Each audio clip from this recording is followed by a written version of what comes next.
अल्लाह का खौफ। ये कुछ सवाल साथियों ने किए हैं तो मैं तफसील से तो जवाब नहीं देता, ना ही वक्त है। मोटी बात समझ लो, ये मुहर्रम करीब है, 10 मुहर्रम। इसमें बहुत सारी गलत चीज़ें मुसलमान करते हैं गैरों को देखकर, अपनों को नहीं, गैरों को देखकर। काले कपड़े पहनते हैं छोरे भी छोरियाँ भी, बिल्कुल नाजायज़ है। काला लिबास ठीक नहीं है। शिया की किताबों में भी लिखा है ला तलबिलुस सवादा फ़इन्नहु लिबासु फ़िरऔन। शिया की किताबों में लिखा है काले कपड़े ना पहनो, ये फ़िरऔन का लिबास है। सुन्नियों को गैरों की नकल नहीं करनी चाहिए, काले लिबास मत पहनो। दूसरा, नंगे पाँव चलते हैं, ये भी गैर करते हैं, हमें भी इजाज़त इस्लाम नहीं देता। तीसरा, मसूर की दाल पकाते हैं इन दिनों में, इस्लाम इससे नहीं मना करता। उलमा लिखा है सबसे बड़ा सदमा वो दिन था जिस दिन मेरे आका का विसाल हुआ है। उस दिन तो सब कुछ कर लेते हो और 10 मुहर्रम को तुम्हें गम याद आ जाता है। उन जैसी शक्ल नहीं, उन जैसा अमल नहीं, उन जैसा अकीदा नहीं, क्यों धोखा करते हो? और मुहर्रम में शादी करने से शरीयत ने नहीं मना किया। अगर रबीउल अव्वल में शादी जायज़ है तो मुहर्रम में जायज़ क्यों नहीं है? ये भी शरीयत का कोई मसला नहीं है।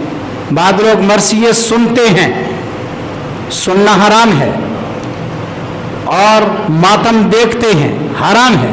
इस्लाम में मातम है ही नहीं। अगर मातम जायज़ होता तो जिस दिन मेरे आका ने ग़ज़वा उहद में 70 जनादे उठाए तो मातम उस वक्त होता, लेकिन मेरे आका ने मातम नहीं किया। ये कोई इस्लाम का मसला नहीं है।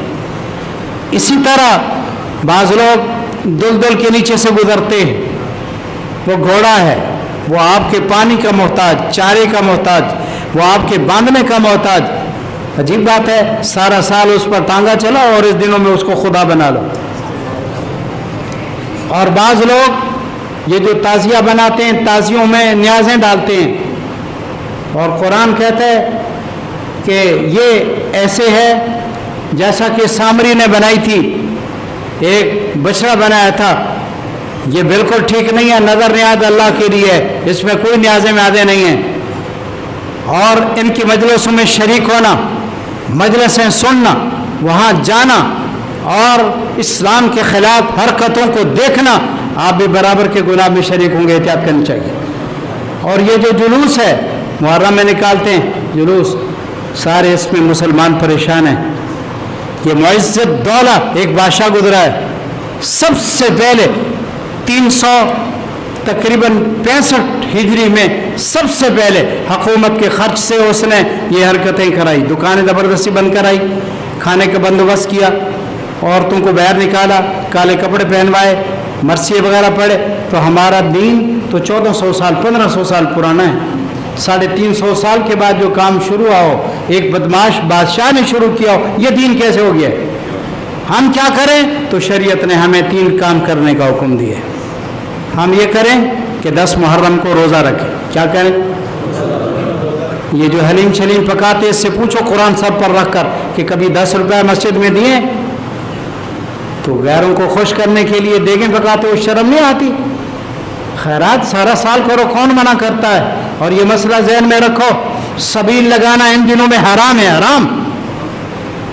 इतनी शदीद गर्मी गुजरी तो तू कूलर से पानी नहीं पीने देता, और इन 10 दिनों में तुझे पानी याद आ गया, सबीलें याद आ गई। ये गैरों की नकल है। खैरात सारा साल करो, कौन मना करता है? दावतें करो, पानी का इंतजाम करो, कब्र ठंडी होगी, जिसको सवाब पहुंचो जरूर पहुंचेगा। लेकिन इन 10 दिनों में सबील लगाना कोई शरीयत का हुक्म नहीं है। एहतियात करो। कब्रें लेपते हैं, औरतें भी सारी पहुंच जाती हैं, तो उनके लिए ये रिवायत काफ़ी है। सैयदा फातिमातुज़ ज़हरा सलवातुल्लाह अलैहा एक दफ़ा देर से घर में तशरीफ़ लाई।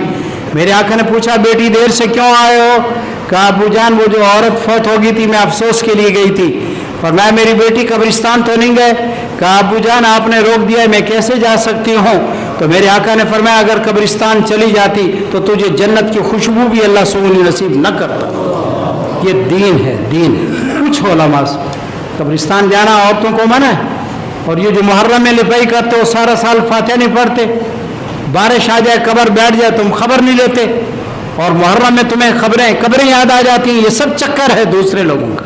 شریعت کہتی ہے جب قبر خراب ہو جائے فوراً لپائی کرو, جاؤ قبرستان, فاتحہ پڑھو, خیراتیں کرو, سارا سال کرو. ان دنوں کا کیا مطلب ہے؟ اور محرم میں قبروں پر پھول. میں ایک دفعہ میرے ساتھ ساتھی بھی تھا, باغ میں تھے, وہ باغ والا اتنی گالیاں دے رہا تھا, کہتا ہے خدا برباد کرے ان کو, قبروں پر ڈالنے کے لیے میرے آم اور میرے پھل, میری کھجوریں, سب کے پتے کاٹ کر لوگ لے گئے. پتہ نہیں کہ جاہل نے کہا ہے کہ پھول ڈالو اور یہ لکڑیاں ڈالو. علماء سے پوچھو خدا کے لیے دین کو برباد نہ کرو, نہ اپنی آخرت کا نقصان کرو. قبرستان جاؤ, کون روکتا ہے؟ فاتحہ پڑھو, کون روکتا ہے؟ خیرات کرو, کون منع کرتا ہے؟ لیکن تم چھڑیاں ڈالتے ہو تو 3 دن کے بعد چھڑیاں تو سوکھ گئی, تو اس کا معنی ہے اللہ 3 دن تک تو ابے کو معاف کر دے, بعد میں پٹائی شروع کر دے.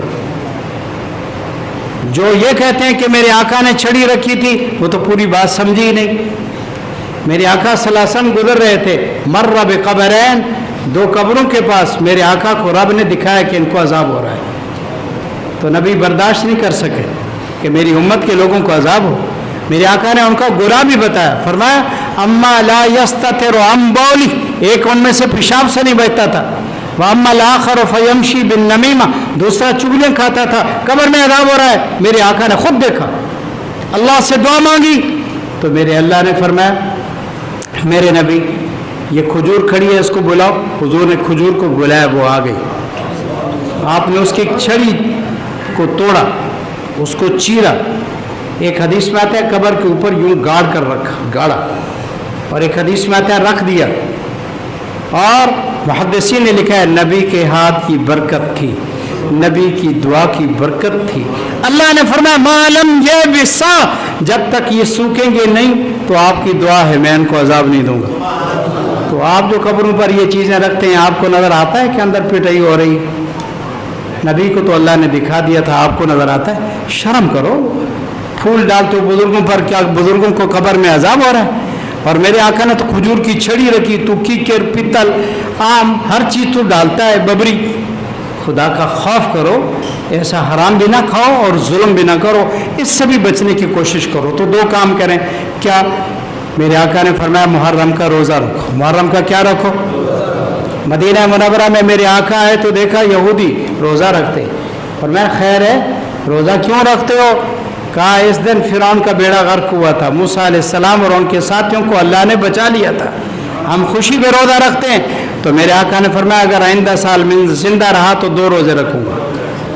اس لیے علماء نے لکھا ہے 9-10 محرم کا روزہ 2 دن کا رکھو. میرے آقا کی خواہش تھی اگر 9 کسی وجہ سے نہیں رکھ سکو تو 11 کو ساتھ ملا لو, 10 اور 11.